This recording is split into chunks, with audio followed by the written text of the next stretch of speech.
She thought she was rebuilding a chapel. Instead, she uncovered the truth of her life. Hidden letters waited under the altar for years. Single mother restored a desert chapel and found her past beneath its altar.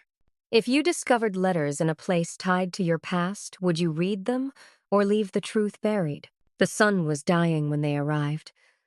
Elena watched it bleed across the horizon, red and orange smearing into purple as her Honda Civic coughed to a stop in front of what used to be a chapel.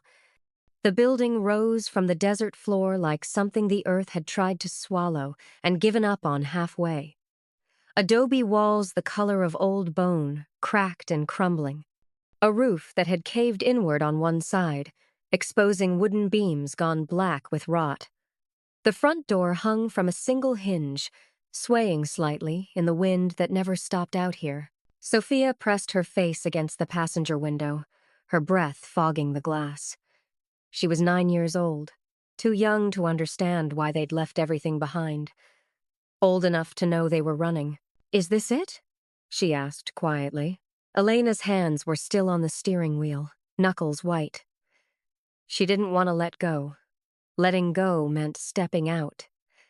Stepping out meant this was real. "Yeah, mija," she said. "This is home." The lie tasted like dust. She thought about the other home, the one they'd left 3 states behind. The kitchen with its yellow wallpaper and the crack in the ceiling she used to stare at when she couldn't sleep. The bedroom where she'd learned to pack a suitcase in under 5 minutes without making a sound. The bathroom mirror where she'd practiced smiling so Sophia wouldn't see the bruises blooming purple beneath her sleeves. She remembered Sophia's face in the rearview mirror that night, wide eyes catching streetlight, small hands clutching her stuffed rabbit.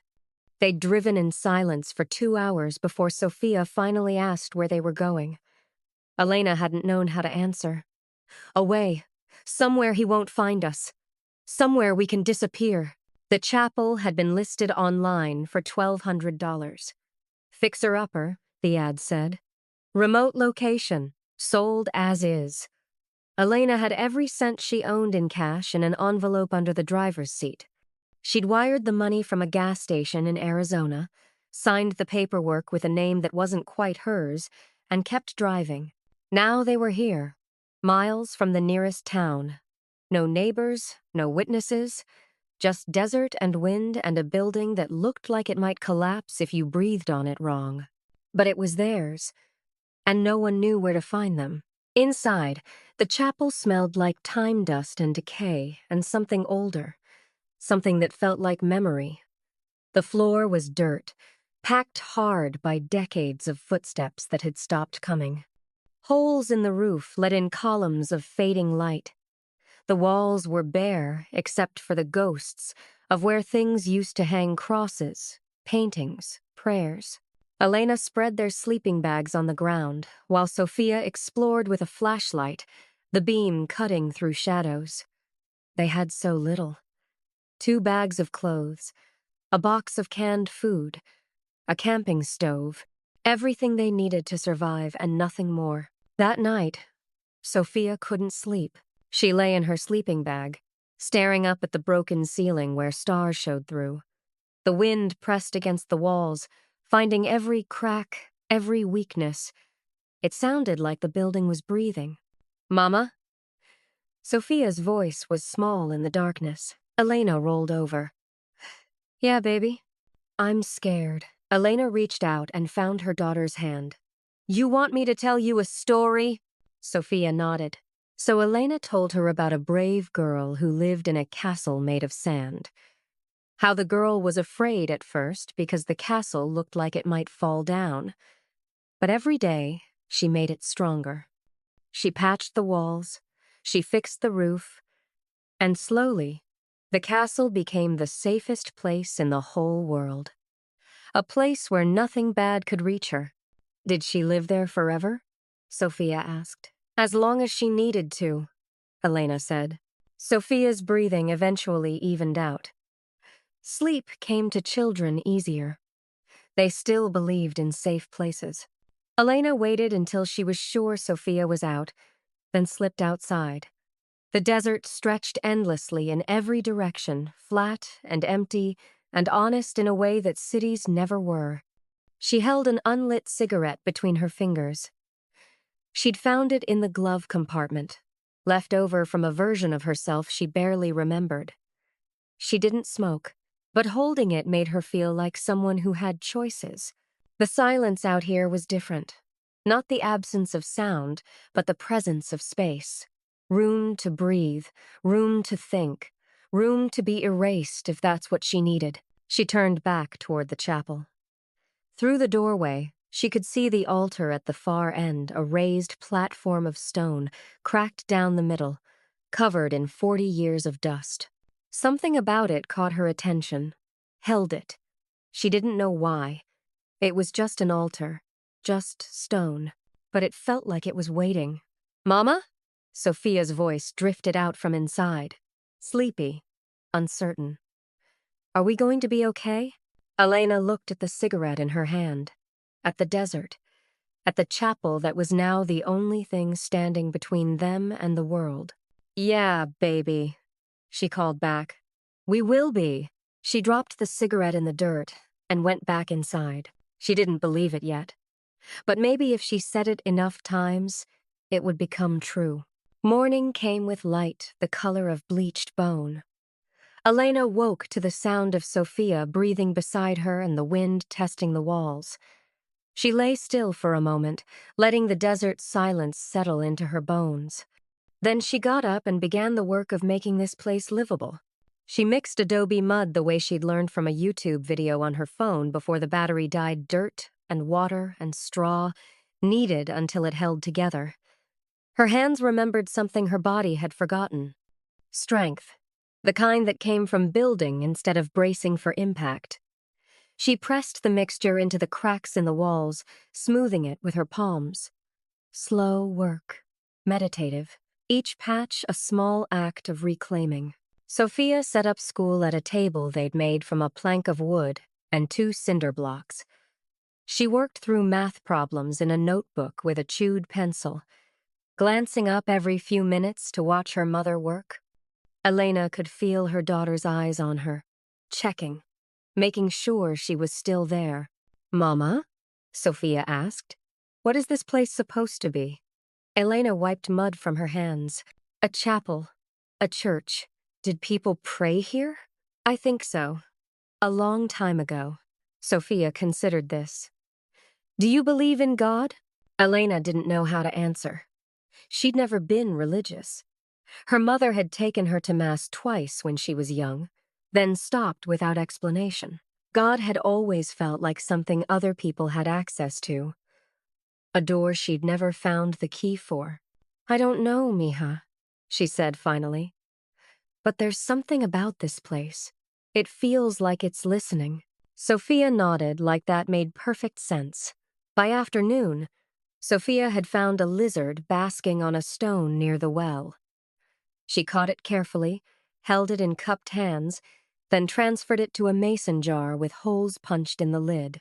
"His name is Miguel," she announced. Elena looked at the lizard, small and green and utterly unbothered by its captivity. "Why Miguel?" "He looks like a Miguel." Sophia carried the jar everywhere after that. She talked to Miguel while she swept dust from corners, while she arranged the candles they'd salvaged from a box in the back room. Elena watched her daughter adapt, saw how children could make friends out of loneliness, how they could survive on less and still find joy. Something in her chest loosened. Not hope exactly, but space for it. The drive into town took 40 minutes on a road that was barely paved. The town itself was small one main street, a hardware store, a grocery with faded awnings. Elena moved through it like a ghost, bought wood and nails and canned beans, paid in cash. The cashier didn't look at her face. No one did. She'd learned how to be invisible a long time ago, how to take up less space, how to make sure no one remembered you were there. On the drive back, she passed a sign that read, "Population 847. She did the math. That meant 849 now, counting her and Sophia. 2 more people trying to disappear into the desert's empty spaces. At night, the coyotes sang. Elena lay in her sleeping bag, listening to their voices rise and fall across the darkness. They sounded lonely. Or maybe they sounded free. She couldn't tell the difference anymore. She thought about her mother, cold, distant. A woman who'd moved through Elena's childhood like a shadow, present but never quite there. Elena had spent years trying to understand what she'd done wrong. What had made her mother so angry, so unreachable. But there were no answers. Just silence and the shape of something missing. She thought about her grandmother, the one her mother never spoke about. The ghost in their family's silence. Elena didn't even know her name. Didn't know if she was alive or dead, just that mentioning her had always made her mother's face close like a fist. Maybe that's what families were. Collections of silences. Stories buried so deep they became the foundation you built your life on without ever knowing they were there. The next morning, Elena decided to measure the altar. It needed work. The stone was cracked, unstable. If they were going to stay here, she needed to make sure nothing would collapse on them in the night. She knelt in front of it, running her hands along the base. The stone was cool under her palms, solid. She pressed against it, testing for weakness. That's when she felt it shift, a piece of the altar's base loose, almost imperceptible. She pressed harder, and it moved, grinding slightly against the stone beneath. Her heart kicked against her ribs. She worked her fingers into the gap and pried. The stone came free with a sound like a breath being released. Underneath was darkness, and inside that darkness, something waited. Elena pulled the stone free and set it aside. Dust rose in the beam of her flashlight, particles dancing like they'd been waiting decades to move. She aimed the light into the gap. There was a hollow space beneath the altar. Small, deliberate, and inside it, something wrapped in oilcloth. Her hands shook as she reached in. The object was rectangular, heavier than she expected. She unwrapped it carefully, the cloth crumbling at her touch like it might disintegrate completely if she wasn't gentle enough. A wooden box, old. The edges worn smooth by time or touch. No lock, just a simple latch. Tarnished but intact. Her heart was beating too fast. She could hear it in her ears, louder than the wind outside. She opened the box. Inside, letters tied with string, photographs with curled edges, a rosary with wooden beads, darkened by years of hands, the smell of old paper and something else lavender maybe, or just the memory of it. Elena lifted the first letter. The paper was brittle, yellowed. The handwriting was careful, practiced. Dated June 1952, and at the top, an address. Para Maria Elena Vargas. Elena stopped breathing. Maria Elena Vargas, her grandmother's name. The name her mother had never spoken aloud. The name Elena had only seen once, on a birth certificate she'd found in a drawer when she was 12. She'd asked her mother about it, and her mother's face had gone hard as stone. "She's dead," her mother had said. "That's all you need to know." The door had closed, and Elena had learned not to open it again. But here was her grandmother's name, written in ink that had survived 50 years of silence. Elena waited until Sophia was asleep before she read. She sat near the door where the moonlight came through, holding the letter close to a candle. The Spanish was formal, old-fashioned. She had to read slowly, translating in her head. "Querida Maria Elena, I write this as you asked, so there will be a record when the time comes. You have made your choice, and though my heart grieves, I understand. The child will be cared for. The family in California is good. They will raise her as their own. They will give her what we cannot, a life without shame, without whispers. You have sacrificed everything. Your family, your name, the future you might have had. I pray God sees this and grants you peace. But I know peace does not come easily to mothers who give away their children. The secret is safe with me. No one will know. You will remain here, as we agreed, until it is time to leave. The chapel will be your sanctuary, as it has always been. Que Dios te bendiga, Padre Miguel. Elena read it twice, then a third time. Her hands were shaking so badly the candlelight flickered across the page. A child, given away, California, a family. Her mother had been born in California, had been adopted. She'd told Elena that once, in passing, like it didn't matter. Like it was just a fact, with no weight attached. But this, Elena looked at the date again. 1952, the year her mother was born. The pieces were aligning, but she didn't want them to. Didn't want to see what they were forming. She set the letter down and picked up one of the photographs. A young woman standing in front of the chapel, this chapel, before time had broken it. The woman was maybe 20, dark hair pulled back. Dark eyes looking directly at the camera, her expression serious, almost defiant. Elena brought the photograph closer to the candle. She knew that face. The shape of the mouth. The way the sadness sat in the eyes, like it had always been there and always would be. She was looking at herself, 50 years younger.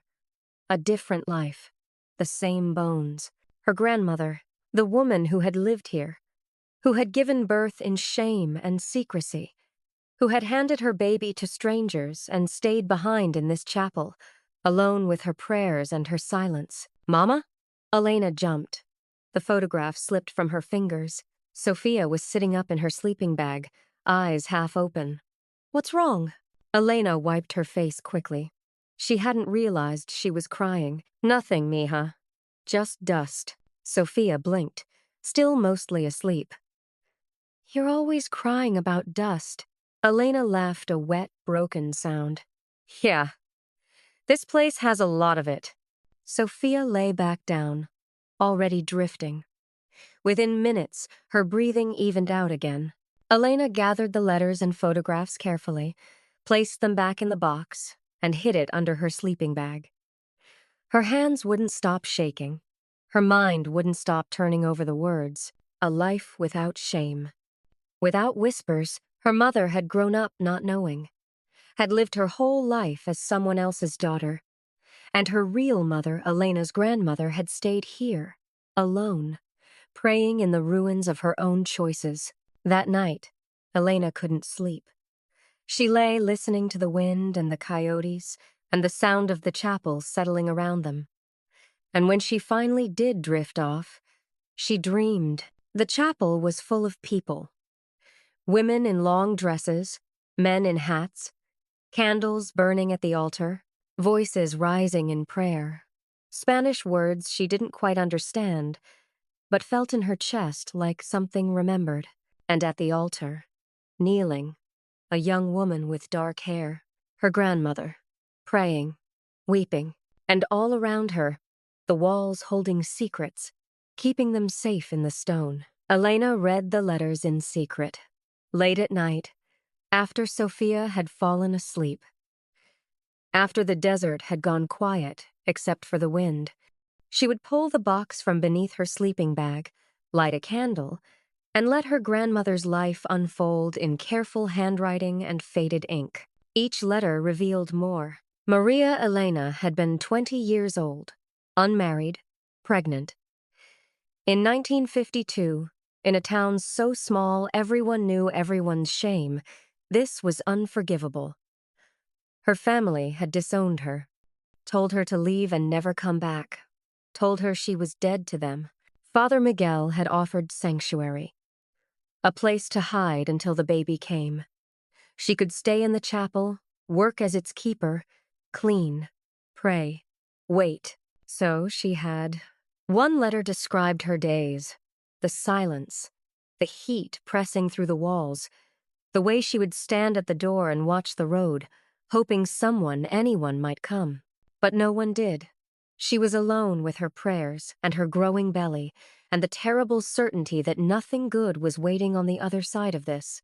Another letter spoke of the birth, how she'd done it alone in the small room behind the altar, how she'd bitten down on a piece of leather to keep from screaming because she didn't want God to hear her, how she'd held the baby afterward, a girl, tiny and perfect, and known she had only hours before they came to take her away. Elena read that letter twice, her throat tight. She thought about Sophia, about holding her for the first time in a hospital that smelled like disinfectant and fear, about how she'd looked down at her daughter's face and made a promise: I will protect you. I will keep you safe. No matter what. Maria Elena had made the same promise, and then she'd had to break it. The letter that described the day the baby was taken was the hardest to read. Father Miguel had arranged everything. A Catholic family in California. Good people. They couldn't have children of their own. They would raise the baby as theirs, give her a life, a name, a future without the stain of illegitimacy. Maria Elena had dressed the baby in a white gown she'd sewn herself, had held her one last time, had kissed her forehead and whispered a prayer and handed her to strangers. And then she'd watch them drive away. They told me to forget, Maria Elena wrote, to disappear, to live as if she never existed. But how do you forget your own child? How do you pretend your heart isn't walking around in someone else's arms? Elena sat with that letter in her lap, staring at the words until they blurred. That baby was her mother, her cold, distant, unreachable mother. The woman who had moved through Elena's childhood like a ghost, who had never hugged her without stiffness, who had looked at Elena sometimes with an expression Elena couldn't name, something like grief, something like anger. Now she understood. Her mother had grown up not knowing where she came from, not knowing she'd been loved and given away, not knowing her real mother had stayed in this chapel for 40 years, praying for forgiveness she'd never receive. Everything made sense now. The coldness, the silence, the way her mother had flinched whenever Elena asked about family, about history, about the past. You couldn't love what you didn't understand. And her mother had never understood why she felt so broken. Elena felt something shift in her chest. Not forgiveness, not yet, but recognition. A strange kinship with the grandmother she'd never met. Both of them outcasts. Both of them mothers trying to survive in a world that offered no mercy. Both of them carrying silence like a second skin. She began to restore the chapel differently after that. Not just to make it livable, but to honor it. To honor her. She cleaned the altar until the stone shone. Replaced the broken windows with salvaged glass. Painted the walls white again, the way they must have been when Maria Elena lived here. Every act of restoration felt like an apology, like a conversation with a ghost. Sophia noticed.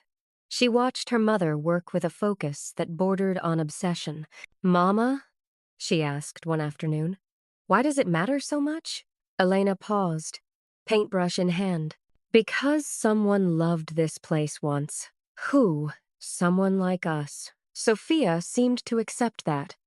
She went back to playing with Miguel the lizard, and Elena went back to painting. But that night, after Sophia was asleep, Elena pulled out the box one more time. There was one letter left, thicker than the others, sealed with red wax that had cracked with age but never broken. She held it in her hands, feeling its weight. This one was different. She could sense it. This one wasn't written to Father Miguel or to anyone else. This one was written to whoever found it. Elena's hands trembled. Part of her wanted to open it immediately. Part of her wanted to bury it again and pretend she'd never seen it. Because some truths, once known, couldn't be unknown. She set the letter down beside the candle and stared at it. The wax seal caught the light, red as blood, red as birth, red as all the things women carried in silence. Outside, the wind picked up, The chapel walls held steady, and somewhere in the darkness, the desert waited. Elena picked up the letter. She broke the seal. The wax cracked under her thumb. Elena unfolded the letter slowly, carefully, like it might dissolve if she wasn't gentle enough. The handwriting was different. Shakir. The ink had bled in places, smudged by something water, maybe, or tears. It was dated 1991, 40 years after the first letter. And it wasn't addressed to Father Miguel. It was addressed to no one, and to everyone. To whoever finds this, my name is Maria Elena Vargas. I am 73 years old. I am dying. The doctor says I have months, maybe weeks. I have made my peace with this. I have lived longer than I deserved. But before I go, I need to say what I could never say while there was still a chance someone might hear. I had a daughter once. I gave her away because the world told me I had no choice. Because I was young and unmarried and filled with shame. Because I believed the lie that some children are born into sin and must be hidden away to keep the world clean. I thought I was saving her, giving her a better life, a family who could love her without the weight of my mistakes. But I never stopped thinking about her. Never stopped wondering who she became, what her laugh sounded like, if she was happy, if she knew she was loved, even if she didn't know who loved her. I tried to find her once, 15 years after I gave her away. I saved money. I traveled to California. I went to the church where Father Miguel had arranged the adoption, but they said the family had moved. No forwarding address, no records. The trail was cold. I stood outside that church for an hour, hoping, praying, that maybe she would walk by, that I would recognize her face, my face, and she would recognize mine, that we would find each other by some miracle. But miracles are for people who deserve them, so I came back here, to this chapel, the only place I've ever belonged. I stayed, I cleaned, I prayed. I grew old in the silence. People in town forgot about me, or maybe they never cared enough to remember. I became part of the walls, part of the dust, and every night I prayed for forgiveness. From God, from my daughter, from myself. But forgiveness is not something you can earn through silence. If you are reading this, you are my blood. You found your way here, just as I always hoped someone would. Maybe you are my daughter. Maybe you are her child. Maybe you are someone further down the line, carrying a piece of me in your bones without knowing it. I want you to know this. This chapel is not a place of shame. It is a place of survival. I survived here, alone, forgotten. But I survived, and so will you. Do not carry my silence. Do not let it become your inheritance. Speak the things I couldn't. Love the people I couldn't reach. Forgive what I couldn't forgive. I am leaving this here because I believe, despite everything, that the truth will find its way to the right person. And when it does, maybe it will be enough. Maybe you will understand that I loved her, even when I couldn't keep her, even when I had to let her go. Tell her, if you can. Tell her I'm sorry. Tell her I never stopped. Con todo mi corazón, Maria Elena Vargas. Elena's hands were shaking so hard the letter rattled. Tears blurred the words, but she'd already read them. They were burned into her now. Her grandmother hadn't abandoned her mother out of cruelty. She'd been forced to, told to, shamed into it by a world that punished women for being human.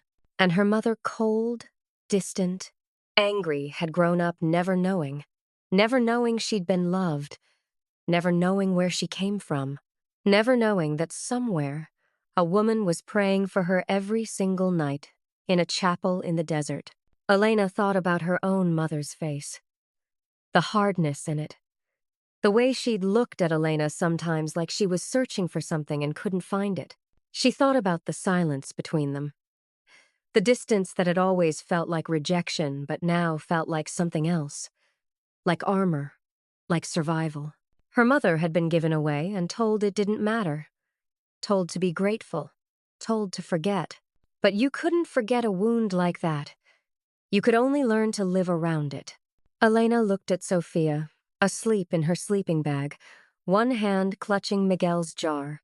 Her daughter, the one she'd run across 3 states to protect, the one she'd promised to keep safe no matter what. She understood now. Trauma passed down through generations like heirlooms, silent and invisible. The things we don't say become the things our children carry. The wounds we hide become the distance they feel. But it didn't have to be that way. Elena could choose to speak, to break the silence her grandmother and mother had carried, to tell Sophia the truth, all of it, so she would never grow up wondering why she felt broken. She stood slowly, the letter still in her hand, and walked to the altar. The stone was smooth under her palm, cool, solid. She placed the letter on the altar like an offering. "I understand now," she whispered. The chapel was silent, but it felt like it was listening. Outside, the wind had stopped. The desert was holding its breath, and Elena realized she wasn't here by accident. She'd been led here, by choices, by desperation, by something older than either.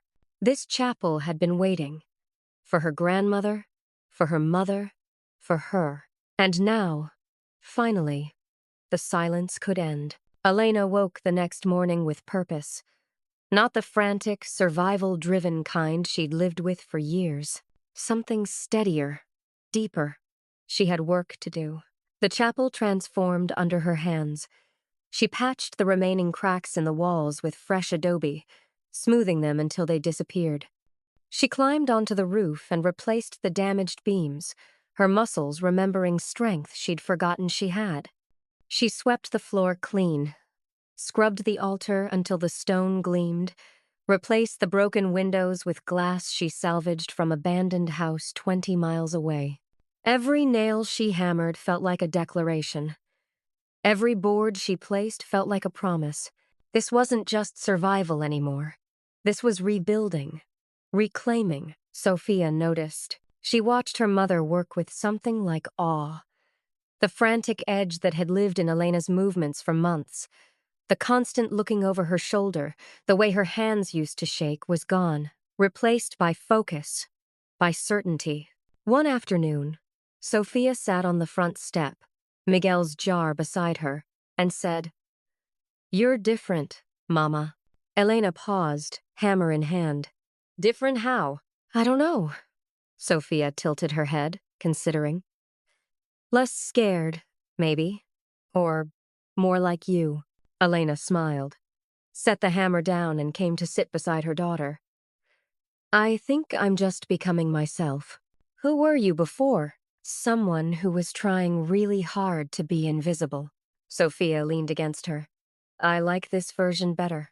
That night, after they'd eaten dinner canned soup heated on the camping stove, Elena made a decision. She pulled out the box, the photographs, the letters she'd read a dozen times by now.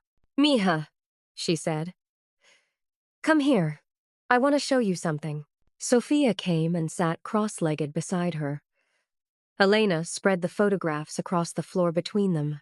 "This was your great-grandmother," Elena said, pointing to the image of the young woman standing in front of the chapel. "Her name was Maria Elena Vargas. She lived here, in this chapel." Sophia leaned closer, studying the photograph. "She looks like you." "Yeah, she does." "What happened to her?"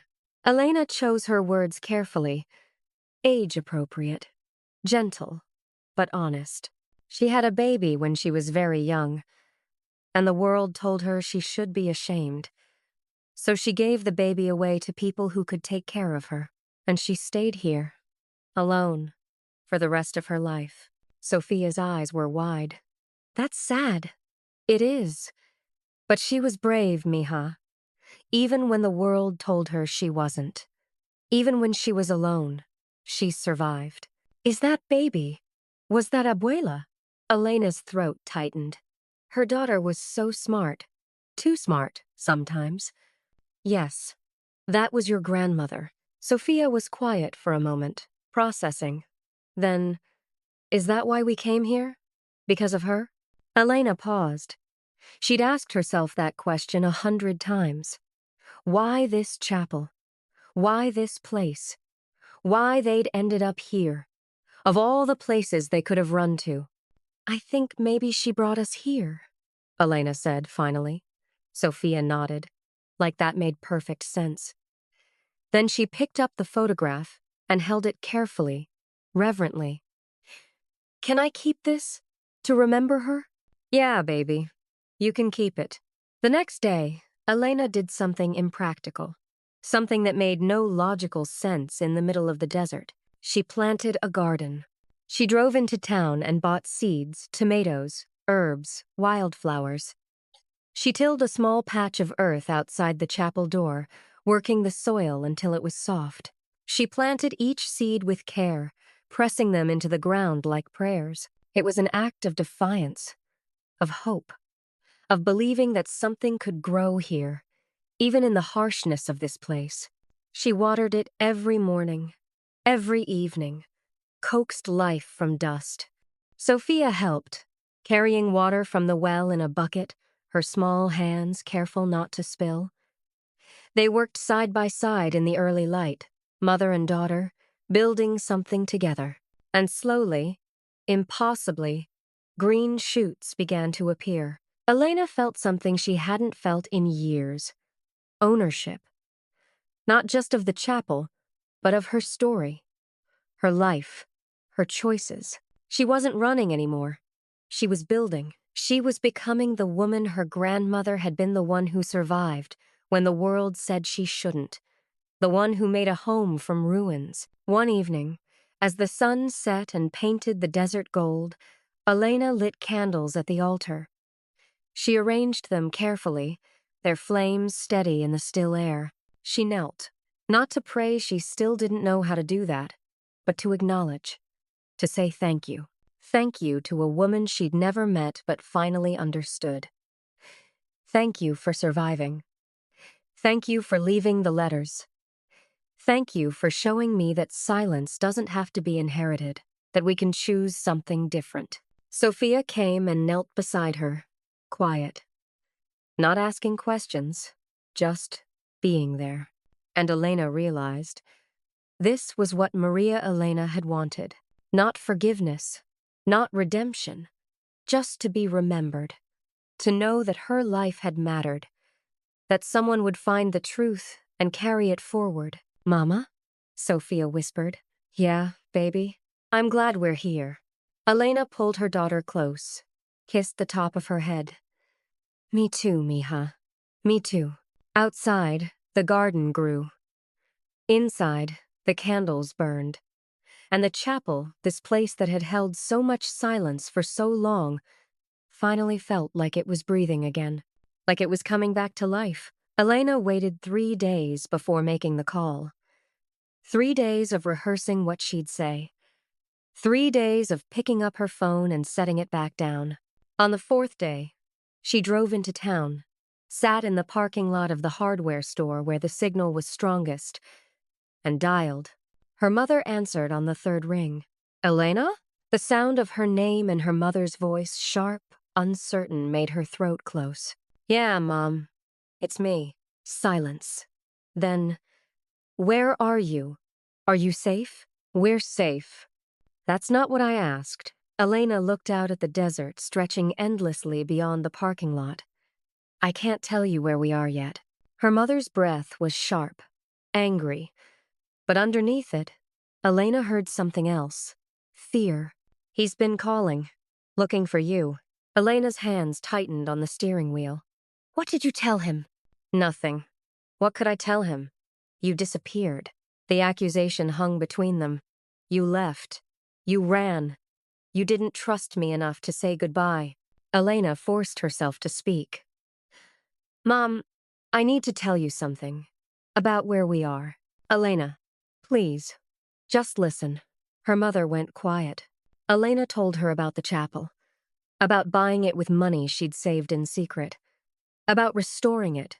piece by piece, about finding the box beneath the altar.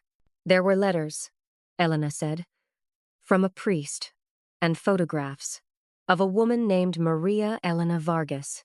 The silence on the other end of the line changed, became heavy. Mom, she was your mother. I don't want to talk about her. Her mother's voice was flat, final. She loved you. Stop. She didn't have a choice. She gave me away. Her mother's voice cracked, not with anger, with something raw. She gave me to strangers and told them to pretend I'd never existed. Elena closed her eyes. She saved you. That's not what it felt like. The line went quiet again. Elena could hear her mother breathing, could picture her standing in the kitchen of the house. Elena had grown up in the same kitchen where questions about family had always been met with silence. She stayed in that chapel for 40 years, Elena said quietly, alone. She tried to find you once, but you'd moved. There was no trail. So she waited, and she prayed. And she left letters, hoping someone would find them, hoping you'd know. Her mother didn't respond. She wrote that she loved you, that she never stopped thinking about you, that giving you away was the hardest thing she ever did. Then why did she do it? Because the world didn't give her another option. Silence. Elena waited. Let the words settle. I have to go, her mother said finally. Her voice was shaking. Mom. The line went dead. Elena sat in the parking lot for a long time after that, staring at her phone, feeling the weight of what she'd done. She'd named the wound, spoken the silence aloud, and her mother had hung up. But something had shifted. Elena could feel it. She drove back to the chapel. Sophia was outside, watering the garden. The tomato plants had sprouted tiny green leaves. Against all odds, they were growing. Did you call Abuela? Sophia asked. Yeah. Is she mad? Elena knelt beside her daughter. I think she's sad. But maybe that's better than nothing.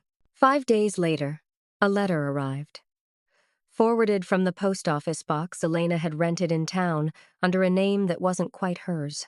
The handwriting on the envelope was her mother's. Elena opened it with shaking hands. Inside was a photograph. Old. Creased. A young woman holding a baby.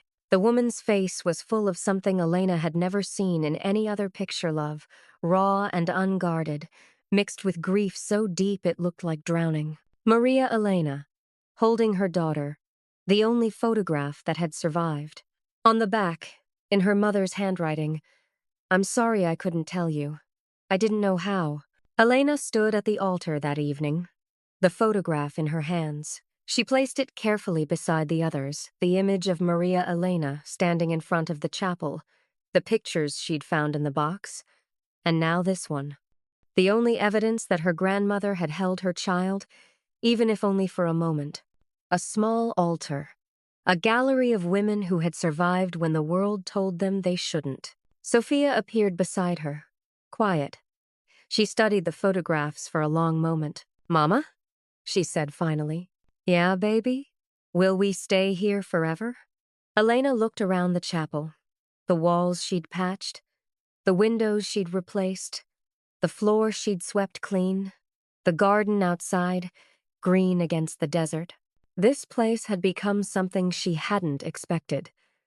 Not just shelter, not just safety, home, but she thought about her mother's letter, about the wound finally named, about the possibility, small, fragile, but real, of something different. Maybe not forever, Elena said.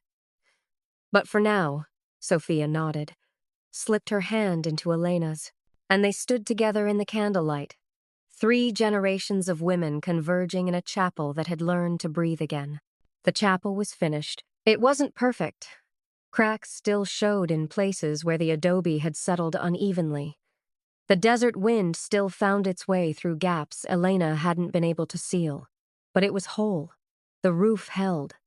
The windows let in light. The floor was clean. Elena had made it theirs.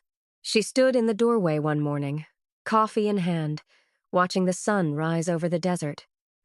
The light came slowly here, first gray, then pink, then gold, like the world was remembering how to be beautiful. She'd made a decision. The chapel was too much space for just the two of them, and it had never been meant to hold only one family's story. So once a month, she opened the doors, not as a church. She still didn't know how to pray, but as a gathering space, a place for people who needed quiet, who needed to sit in silence that felt like listening instead of judgment. People came. Not many. A handful. Enough. They sat on the benches Elena had built from salvaged wood. They looked at the photographs on the wall, the gallery of women who had survived. They didn't ask questions.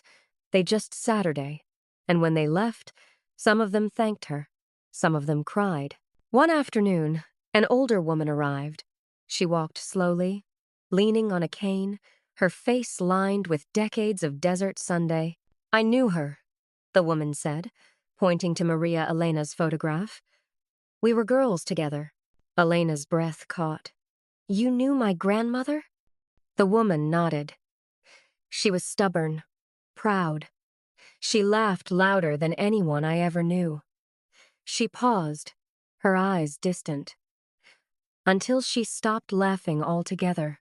She told Elena stories about Maria Elena, before the shame, before the silence, about a girl who'd wanted to be a teacher, who'd loved music, who'd believed the world could be kind if you were brave enough. She loved this place, the woman said. Even after it broke her, she stayed because she believed it was holy. Not the building, the act of staying. Elena listened, tears streaming down her face, grateful for these pieces of a woman she'd never meet but would carry forever. Sophia was changing too. She'd made a friend in town, a girl her age, named Carmen. They rode bikes through the desert on weekends, laughing as they chased lizards and collected stones. Elena watched from the chapel doorway, her heart so full it ached. Her daughter wasn't afraid anymore, wasn't looking over her shoulder, wasn't asking in a small voice if they were safe. She was just a child, playing, living.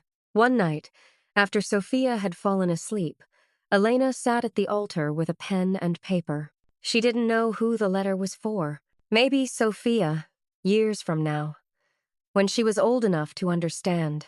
Maybe herself. Maybe whoever would come after them and find it buried beneath the stone. She wrote about survival, about the women who had come before her, Maria Elena, her mother, herself, about the silence that had been passed down like an heirloom and the choice to break it. She wrote about the chapel, about what it had been and what it had become, about how places could hold pain and still transform into something sacred. She wrote about Sophia, about choosing to mother differently, about teaching her daughter that shame wasn't inheritance, that silence wasn't safety, that the truth, even when it hurt, was always better than the lie. When she finished, she folded the letter carefully, placed it in a small wooden box, and buried it beneath the altar, next to Maria Elena's letters. A message for the future. Proof that someone had been here, that they had mattered, that they had chosen to speak. The desert settled into autumn. The garden somehow survived small tomatoes ripening in the sun, herbs growing thick and fragrant. Elena cooked with them, teaching Sophia the names in Spanish her own mother had never taught her. One evening, as the sun set and turned the world to gold, Elena and Sophia sat outside the chapel. The air was cooling. The wind had gentled. Above them, stars began to appear so many, you could see the curve of the galaxy. Sophia leaned against her mother, warm and solid and safe. I like it here, Mama, she said quietly. Elena kissed the top of her head, breathed in the smell of her shampoo and sun and desert dust. Me too, mija. Me too. They sat together as the light faded, mother and daughter, the latest in a line of women who had learned to survive when the world said they shouldn't. Behind them, the chapel stood against the darkening sky. Lights glowed softly from within, candles Elena had lit at the altar. Flames steady and sure. It wasn't just a building anymore. It was a testament to Maria Elena, who had endured 40 years of silence, to Elena's mother, who had grown up not knowing but feeling the wound anyway, to Elena herself, who had run across 3 states and found not just shelter, but understanding, and to Sophia, who would grow up knowing the truth, who would carry these stories forward without shame, who would understand that sometimes the bravest thing you can do is stay and rebuild and speak. The chapel had been a place of secrets, of hiding, of shame. Now it was a place of survival, of healing, of beginning again. The wind whispered through the garden, the candles burned, and in the desert silence, something like peace settled over them. Not perfect, never perfect, but whole. Sometimes the places we run to are the ones that have been waiting for us all along. Elena didn't just restore a chapel, she uncovered a truth buried beneath generations of silence. And in doing so, she freed herself from a pain she didn't know she carried. The past doesn't ask for perfection. It asks to be seen, to be spoken, to be forgiven. And when we finally find the courage to name what was hidden, we don't just heal ourselves, we heal everyone who comes after. The cracks don't disappear, but they become part of the foundation. Proof that we survived, that we rebuilt, that we chose truth over silence and love over shame.